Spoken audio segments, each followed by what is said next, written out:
Hey, there I am, live streaming. Kind of exciting.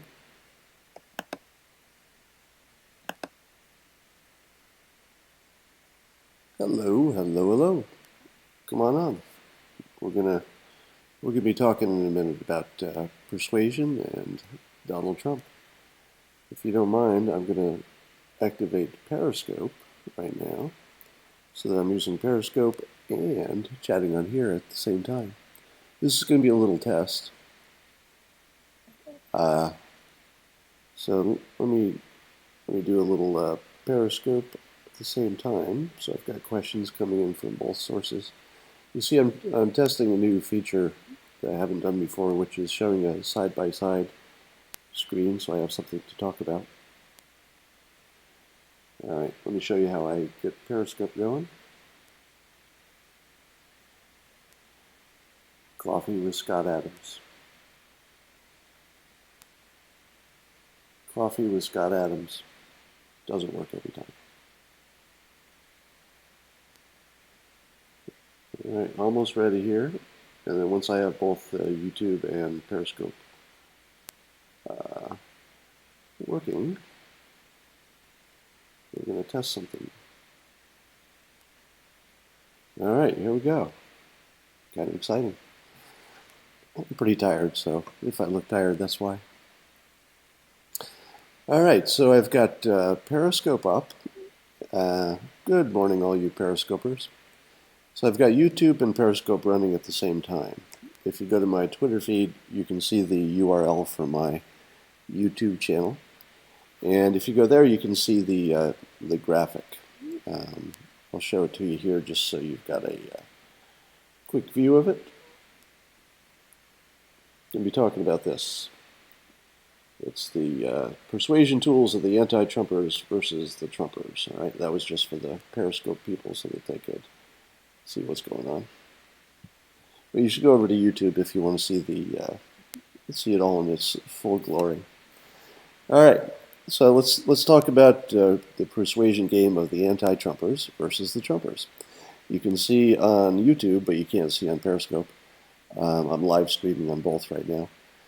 You can see the breakdown of the persuasion tools used by both sides, and I'll put my mouse over here so you can see what I'm talking about, if you're on YouTube anyway.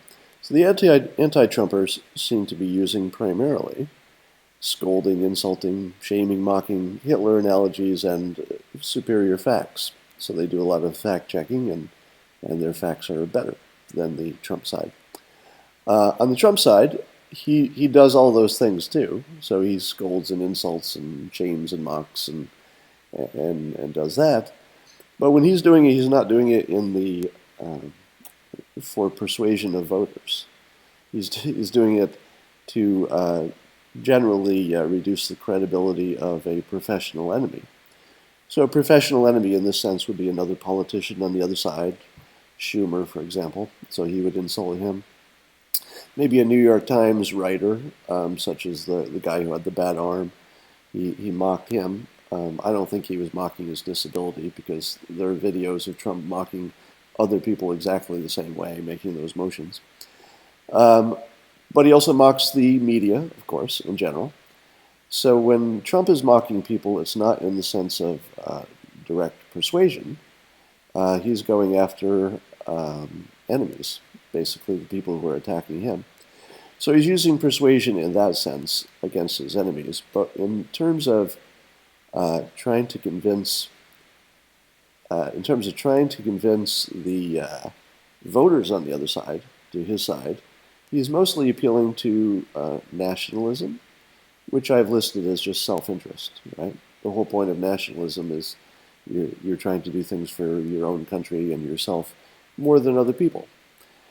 He's talking about fairness a lot lately. Fairness, usually in the context of, hey, my nominations for the Supreme Court and for the cabinet positions are being unfairly treated. So you hear Trump saying fairness quite a bit lately. I'll talk about that in a minute. And he appeals to patriotism and, of course, safety in both crime and terrorism sense. So that's his game. Now, here's what's interesting. And you're glad you waited till you got to the interesting part.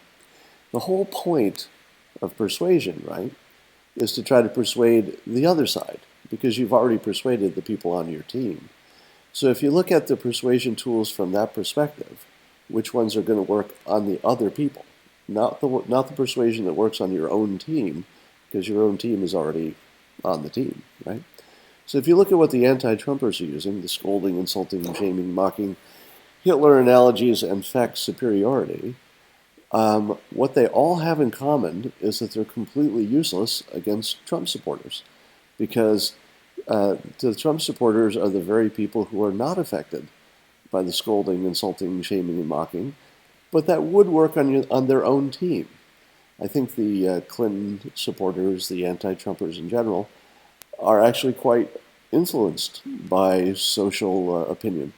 So if you were to scold somebody on the liberal side, or insult them for their views, or mock them for their views, it probably would be really effective, and it would get them in line, and they would not want to speak out because they'd want to be on their team and be a good team player.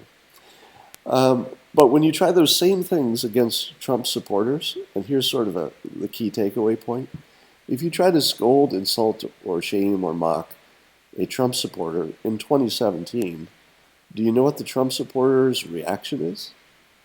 It's usually, what's wrong with you? It's not so much that the Trump supporter feels like they've been shamed or mocked. They just think you have some kind of a mental problem that makes you do this sort of thing. They sort of wonder, who raised you that the scolding, insulting, shaming, and mocking seem like how you have a conversation or how you have a debate. So these are completely useless tools against people who support Trump. Likewise, Hitler analogies have never persuaded anybody of anything. And fact superiority never works because both sides always think they have the facts. So if you notice that the Trump team, they don't use those tools that are ineffective. Instead, they go for self-interest, fairness, patriotism, safety, and they're not trying to tell you their facts are the superior ones and why don't you go do your fact-checking. They do that, of course, but it's not really the main focus of the persuasion.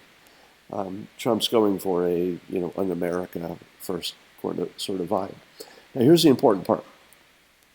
The techniques used by the anti-Trumpers are almost perfect fit with all the persuasion techniques that don't work. They're all the methods we know won't work against Trump supporters. But if you look on the other side, the methods that Trump uses, they are the methods that work best with Trump supporters. They're going to react better to patriotic messages, just as a generality. But here's the interesting part. Trump's persuasion also does work on the other team. So they may not be as influenced by calls to self-interest and patriotism and safety, but they're still influenced by them because everybody wants those things. We all want a country we can be proud of. We all want safety, and we all have self-interest, even if we don't like to admit it. So you have sort of a slaughter situation going here in terms of persuasion. One side is using a form of persuasion that only works on their own side. It doesn't work on the other team. But Trump is using persuasion that works on his own team and works pretty well on the other side, too. Now, most of them are not going to persuade most of the people on the other side. You're only trying to carve out enough that you can get some kind of a trend going, that things are going your way, your popularity is rising, you've got more than 50% of the country, that sort of thing. So you're not trying to convince everybody.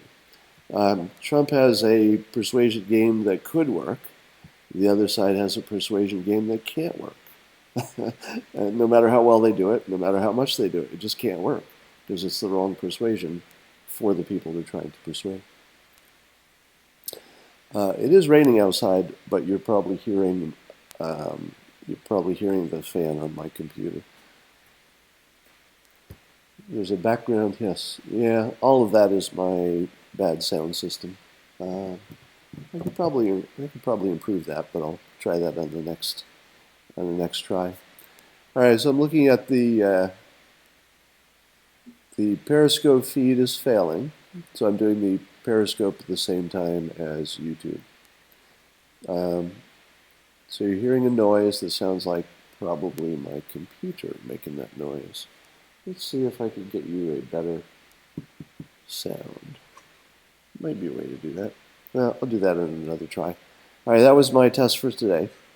I'm going to save this one and shut down systems and play it back and see if I can learn anything from what worked and what didn't work. Thanks for paying attention. I'm going to sign off now. Goodbye to Periscope. And getting ready to say goodbye to